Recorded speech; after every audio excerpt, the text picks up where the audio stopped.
আল্লাহ যখন কাউকে ভালোবাসে তখন তার শরীরে 4টি নিশানা পাওয়া যায়, অর্থাৎ 4টি আলামত যদি আপনার শরীরে থাকে মনে করবেন আল্লাহ আপনাকে ভালোবাসে। 4টি নিশানা। 1 নাম্বার হচ্ছে যাদেরকে আল্লাহ তাআলা দ্বীনের সঠিক জ্ঞান দান করেন তাদেরকে আল্লাহ তাআলা মহব্বত করেন।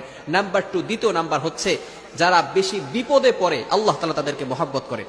যার শরীরে দেখবেন একের পর এক বিপদ আসতেছে, অসুস্থতা আসতেছে, বারবার বিপদ, একের পর এক বিপদ, একটা বিপদ যাওয়ার পর পরে আরেকটা বিপদ আসতেছে, আপনি হতাশ হবেন না প্রিয় ভাই।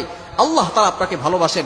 এই কোটি কোটি মানুষের ভিতরে আল্লাহ তাআলা আপনার প্রতি ফোকাস করেছেন, আল্লাহ তাআলা আপনাকে ভালোবেসেছেন বিধায় আল্লাহ পাক রব্বুল আলামিন আপনাকে বিপদ দিয়েছেন। মনে রাখবেন নবীদেরকে আল্লাহ তাআলা বিপদ দিয়েছেন। ইব্রাহিম আলাইহিস সালাম খলিলুল্লাহ এবং মিল্লাত আবিকুম ইব্রাহিম, যিনি সকল মুসলিম উম্মাহের সকল মুসলমানদের পিতা এবং সকল মুসলমানদের লিডার, নেতা।